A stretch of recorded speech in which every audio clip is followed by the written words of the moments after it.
Hey guys, இந்த வீடியோல நம்ம ஒரு சூடோ கோடை எப்படி டெவலப் பண்ணலாம் அப்படிங்கறத பத்தி தான் இந்த வீடியோல பார்க்க போறோம். ஸோ சூடோ கோட் வந்து பார்க்கறதுக்கு அல்காரிதம் மாதிரியும் இருக்கும் அண்ட் வந்து ப்ரோக்ராம் மாதிரியும் இருக்கும். ஆனா அந்த ரெண்டுமே கிடையாது. அதுக்கு ரெண்டுத்துக்கும் நடுவுல ஒரு விஷயம் தான் என்ன அப்படின்னா இந்த சூடோ கோடு.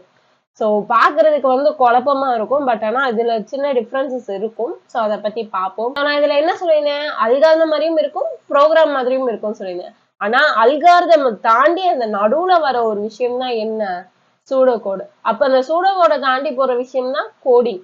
ஓகே, அந்த ஃப்ளோ இதுதான் நமக்கு. ஸோ இதுக்கு எக்ஸாம்பிளா எடுத்துட்டீங்கன்னா நம்ம கன்ஸ்ட்ரக்ஷன் கம்பெனி எடுத்துப்போமே, கன்ஸ்ட்ரக்ஷன் நம்ம பண்ண போறோம். இப்போ நான் ஒரு 3D மாடல்ல ஒரு வீடை பில்ட் பண்ணி கொடுத்தேன்னா அது அல்காரிதம். ஸோ நம்ம பார்க்கறதுக்கு ரியாலிட்டியா இருக்கும். ஓகேவா? அதே இதை நான் வந்து இந்த குட்டி குட்டி அந்த கார்ட்டூன்ஸ் வீடியோஸ்லாம் பார்த்துருக்கீங்களா? அந்த ஆர்கிடெக்ட் பண்றேங்கிற பேர்ல இந்த குட்டி குட்டி சிமெண்ட், இந்த குட்டி குட்டி பிரிக்ஸ் எல்லாம் வச்சு, செங்கல்லாம் வச்சு அவங்களாம் மினியா ஒண்ணு கிரியேட் பண்ணுவாங்கல்ல. ஆனா அது பார்க்க ஒரிஜினல் மாதிரியே இருக்கும். ஸோ அதை இந்த இடத்துல வந்து என்னவா எடுத்துக்க போறீங்க அப்படின்னா சூடோ கோடா எடுத்துக்க போறீங்க. ஓகேவா? தென் அதுக்கு அடுத்துதான் நம்ம ரியலா வீடு கட்டுறது. ஸோ அந்த ரியல் கன்ஸ்ட்ரக்ஷன் தான் வந்து ப்ரோக்ராம். ஸோ இந்த மாதிரி எடுத்துக்கலாம். ஸோ இப்படிதான் அதோட ஃப்ளோ வந்து இருக்க போகுது. அல்காரிதம் தாண்டி சூடோ கோடு தாண்டி கோடிங் வந்து இருக்க போகுது. சரி, ஆனா பாக்குறதுக்கு ஒரே மாதிரி இருக்கும், குழப்புற மாதிரியே தான் இருக்கும். இப்போ சூடோ கோட் அப்படிங்கிறது ஒரு informal English like representation of the logic. அல்காரிதம்லயே நம்ம பார்த்துருந்தோம், அல்காரிதமும் is like a English like representation. Same like pseudo கோடுமே எனக்கு என்னது இங்கிலீஷ் லைக் ரெப்ரசன்டேஷனா தான் இருக்க போகுது. எதுக்கு அப்படின்னு பாத்தீங்கன்னா, நான் வந்து அல்காரிதம்ல எழுதியிருப்பேன் இல்லையா, அதை வந்து டிஸ்கிரைப் பண்றதுக்காண்டி நம்ம சொல்லியிருந்தோம். அல்காரிதம் பேஸ் பண்ணி தான் எழுத போனோம்ட்டு. அந்த அல்காரிதமே அதை டிஸ்கிரைப் பண்ணுது. எப்படி அந்த 3D மாடலை வந்து நான் பிரிக்ஸை வச்சு கட்டுறேனோ அதே மாதிரி நான் எழுதியிருக்க அல்காரிதமை ஒரு கோடிங்க்கு கன்வெர்ட் பண்றதுக்கு முன்னாடி சின்ன சின்ன லாஜிக்ஸ் வந்து எழுதுறதா என்ன அப்படின்னா இந்த சூடோ கோட். ஆனா இதுல வந்து ப்ரோக்ராமிங் சின்டாக்ஸ் யூஸ் பண்ணியிருக்க மாட்டோம். இதுதான் அப்ப சூடோ கோடுங்கிறது it is an English like representation of the program. இதை எதை டிஸ்கிரைப் பண்ண போகுது அப்படின்னா அல்காரிதமை டிஸ்கிரைப் பண்ண போகுது. இதுக்கு நம்ம வந்து சின்டாக்ஸ் ப்ரோக்ராமோட சின்டாக்ஸ் எழுத மாட்டோம். ஸோ இதுதான் வந்து definition. Importance of the pseudo code. Importance of the pseudo code வந்து நான் ஆல்ரெடி அல்காரிதம்லேயே நடத்திட்டேன். ஸோ அதை நீங்க வந்து பார்த்துக்கோங்க.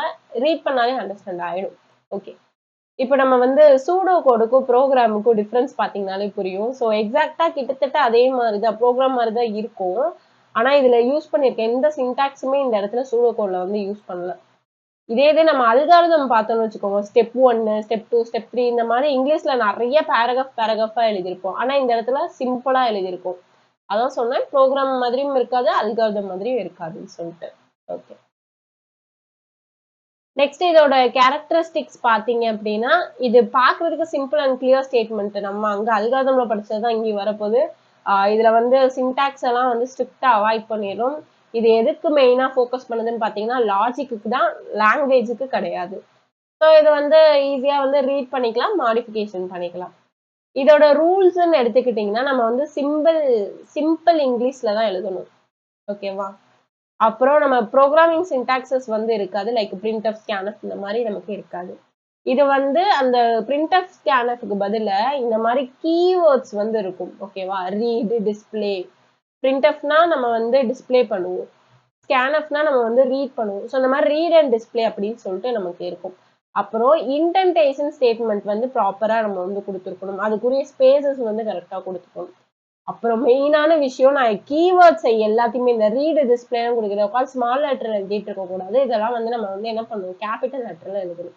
ஸோ இதுதான் நம்ம சூடோ கோட் எழுதுறதுக்குரிய ரூல்ஸ். ஓகே ஓகே இப்போ வந்து காமன் கீவேர்ட்ஸ் என்னென்னு பார்த்தோம்னா, நம்ம ஸ்டார்ட் பண்ணுவோம்ல, எப்பயுமே ஸ்டார்ட் அண்ட் எண்டுக்கு வந்து இதுதான் கொடுக்கணும். ஸ்டெப் 1ல ஸ்டார்ட் த ப்ரோக்ராம் அப்படி கொடுக்காம அதுல வந்து ஸ்டார்ட் அப்படிங்கறத கேபிட்டல் லெட்டர்ல கொடுக்கணும். அப்புறம் வந்து எண்டுக்கு வந்து ஸ்டாப் த ப்ரோக்ராம் கொடுக்கறத இஎன்டி அந்த எண்டு வந்து கொடுக்கணும். அப்புறம் வந்து ரீட் பண்ணுவோம்ல, ஸோ இன்புட் அப்படின்னு சொல்லி எழுதாம ரீட் அப்படிங்கிறத நம்ம எழுதணும். அடுத்து வந்து டிஸ்பிளே, ஒரு விஷயத்த நான் வந்து சம்ம வந்து நான் பிரிண்ட் பண்ண போறேன் அப்படின்னா அதை வந்து பிரிண்ட், டிஸ்பிளே இதுல ஏதாவது ஒரு கீவேர்ட் வந்து யூஸ் பண்ணிக்கலாம். நெக்ஸ்ட் இஃப் எல்ஸுக்கு ஃபுல்லா இப்படிதான், எண்ட் இஃப் எல்ஸுக்கு நம்ம வந்து கேபிட்டல் லெட்டர் யூஸ் பண்ணோம். இது வந்து லூப்பிங்க்கு யூஸ் பண்ணுவாங்க. இதை நம்ம படிப்போம். இது இந்த வேர்டு மட்டும் ஞாபகம் வச்சுக்கோங்க, while, end, while. Okay, next for and end for, இதுவுமே ஒரு லூப்பிங்ல தான் படிப்போம். இந்த ரெண்டுமே இந்த கீவேர்ட்ஸ் மட்டும் ஞாபகம் வச்சுக்கோங்க. இது ஃபுல்லா நம்ம கேபிட்டல்ல தான் எழுதணும். சரி, இப்போ வந்து அடிஷனுக்குரிய ஃபர்ஸ்ட் எக்ஸாம்பிள் சூடோ கோடோட எக்ஸாம்பிள் பார்க்கலாம். நம்ம அல்காரிதம்ல என்ன பண்ணிருந்தோம், ஸ்டார்ட் அப்படின்னு கொடுத்துருக்கோம். ஸோ அதே தான் இந்த இடத்துல வந்து கேபிட்டல் லெட்டர்ல எழுதி இருக்கணும். நெக்ஸ்ட் வந்து ரீட் 2 நம்பர்ஸ் ஏ அண்ட் பின்னு கொடுத்துருக்கோம். ஆனா இந்த மாதிரி வந்து ஃபுல் லெட்டர்ஸ்ல எழுதக்கூடாது, ஜஸ்ட் ரீட் ஏபி அப்படின்னு மட்டும் எழுதணும். அடுத்து ஆட் ஏபி அப்படின்னு சொல்லி கொடுத்துருக்கோம்ல, அதை வந்து சம்ல ஸ்டோர் பண்ணணும்னு சொல்லியிருக்கோம். ஸோ அதே தான் செட் அப்படிங்கிற அந்த கீவேர்டு யூஸ் பண்ணணும். Sum equal to A plus B, இந்த இடத்துல ஜஸ்ட் ஆட் அப்படின்னு மட்டும் நம்ம கொடுக்காம யூஸ் பண்ணணும். அடுத்து டிஸ்பிளே சம் அப்படின்னு கொடுத்துருக்கோம். சேம் நம்ம இந்த இடத்துல அதே வந்து யூஸ் பண்ணிக்கலாம். புரியுதா உங்களுக்கு? இது வந்து பார்க்க ஸ்டெப் 1 ஸ்டெப் 2 ஸ்டெப் 3 அப்படின்னு போட்டிருக்கோம். லெட்டர்ஸை வந்து அதிகமா எழுதிட்டு போயிருக்கோம். இந்த இடத்துல சிம்பிளா அந்த கீவேர்ட்ஸை யூஸ் பண்ணி இதுதான் பண்ண போறோம் அப்படிங்கறத எழுதுறோம். அவ்வளவுதான், சிம்பிள். ஸோ அதே மாதிரிதான் இந்த இடத்துலயுமே நமக்கு வந்து இருக்கும். ஃபர்ஸ்ட் சூடோ கோட் வந்து எக்ஸாம்பிள் 2 ஆடா ஈவனா அப்படிங்கறத கண்டுபிடிக்கிறதுக்கு ஃபர்ஸ்ட் எப்பயுமே ஸ்டார்ட் அண்ட் எண்ட் கொடுத்துருவோம். அப்புறம் இதுக்கு நமக்கு n தேவைப்படும். அது வந்து ஆடா ஈவனா கண்டுபிடிக்கிறதுக்கு என்ன பண்ணுவோம், டிவைடட் பை 2 கொடுப்போம். அதோட ரிமைண்டர் எப்போ 0 வருதோ அப்போ வந்து ஈவன் சொல்லிடுவோம். அப்போ அது கண்டிஷன் ட்ரூனா ஈவன் வரப்போகுது, எல்ஸ் கண்டிஷன் ஃபால்ஸ்னா ஆட் வரப்போகுது. அதுக்கடுத்து நம்ம அல்காரிதம் ஃப்ளோ சார்ட்ல பார்த்ததே தான் ரிப்பீட்டடா வருது. உங்களுக்கு ஒரு அல்காரிதம் எழுத தெரிகிற லெவல்ல உங்களுக்கு இருந்துச்சுனாலே போதும், அதை ஈஸியா ஃப்ளோ சார்ட்டாவும் ஈஸியா வந்து சூடோ கோடாவும் இப்போ வந்து அல்காரிதமுக்கும் சூடோ கோடுக்கும் என்ன டிஃப்ரெண்ட், சூடோ கோடுக்கும் ப்ரோக்ராமுக்கும் என்ன டிஃப்ரெண்ட் அப்படிங்கறத பார்ப்போம்.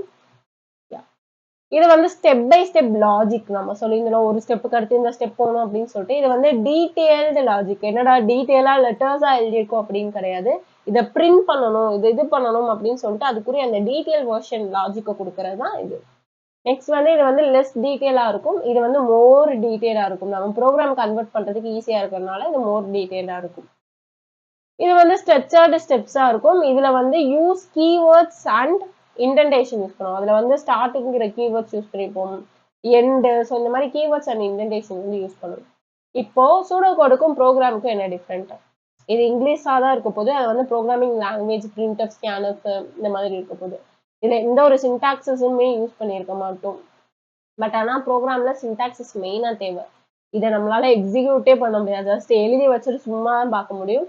இதை நம்ம எக்ஸிக்யூட் பண்றது மூலியமா நம்மளால அவுட்புட்டை வந்து வியூ பண்ணி பார்த்துக்கலாம்.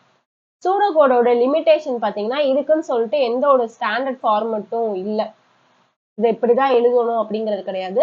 நெக்ஸ்ட் வந்து பார்த்தீங்கன்னா next cannot be executed directly. நம்ம வந்து சொல்லியிருந்தோம்ல, இங்கே பார்த்துருந்தோம்ல, அதை எழுதி வச்சுட்டு பார்க்க முடியாது. எழுதி வச்சுட்டு பார்க்க மட்டும் தான் முடியும், அதை வந்து ரன் பண்ணி அவுட்புட்டை வியூ பண்ணிக்க முடியாது. இது வந்து கிராஃபிக்கல் மெத்தட் மாதிரி ஃப்ளோ சார்ட் மாதிரி இருக்காது. இன்டர்பிரிட்டேஷன் மேபி வேரியா கூட இருக்கலாம் அப்படின்னு சொல்றாங்க. ஓகேவா? சரி, இப்போ அல்காரிதமுக்கும் சூடோ கோடும் நம்ம வந்து ஒரே மாதிரி இருக்கிற மாதிரி ஃபீல் ஆச்சுன்னு சொல்லியிருந்தோம். ஆனா எக்ஸாக்டா என்ன அப்படின்னா, algorithm describe the logical steps to solve a problem. இது வந்து லாஜிக்கல் ஸ்டெப்ஸ் வந்து கொடுத்துருப்போம். ஸ்டெப் 1 ஸ்டெப் 2 ஸ்டெப் 3 இந்த மாதிரி நான் வந்து லாஜிக்கல் ஸ்டெப்ல நிறைய இங்கிலீஷ்ல எழுதியிருப்போம். சூடோ கோட் வந்து எதை டிஸ்கிரைப் பண்ணிருந்தா, அந்த ஸ்டெப்பை நம்ம எழுதியிருக்க ஸ்டெப்பை ப்ரோக்ராமிங் லைக் மேனரா, இங்க ப்ரோக்ராமிங் லாங்குவேஜ் மாதிரியே எழுதுறது தான் என்ன அப்படின்னா இந்த சூடோ கோடு. ஸோ நம்ம ஃபர்ஸ்ட் இயர்லியாவே பார்த்துருந்தோம்ல, ப்ரோக்ராமிங் லைக் மேனர்னு பார்த்துருந்தோம். அதாவது இந்த இடத்துல பிரிண்ட் கொடுத்தேன்னா நான் இந்த இடத்துல பிரிண்ட் ஆஃப் யூஸ் பண்றேன், அவ்வளவுதான். இந்த இடத்துல sum equal to A plus B கொடுக்குறேன்னா இங்க சம் இந்த ஈக்குவல் டு கூட்டுவோம், இங்க பாத்தீங்கன்னா sum equal to A plus B. So அந்த ப்ரோக்ராம் மாதிரியே எழுதியிருப்போம். நம்ம அல்காரிதம்ல எழுதுற அந்த ஸ்டெப்ஸை ஒரு ப்ரோக்ராமிங் லாங்குவேஜ் மாதிரியே எழுதுறேன், ஆனா எக்ஸாக்ட் ப்ரோக்ராமிங் லாங்குவேஜ் கிடையாது. இந்த வீடியோ உங்களுக்கு புரிஞ்சிருந்தது அப்படின்னா மறக்காம லைக் பண்ணுங்க, சப்ஸ்கிரைப் பண்ணுங்க அண்ட் கமெண்ட் பண்ணுங்க. பிகாஸ் உங்களோட அப்ரிசியேஷன் தான் எனக்கு அடுத்தடுத்த வீடியோஸ் போறதுக்கு மோட்டிவேஷனா இருக்கும். Thank you, by.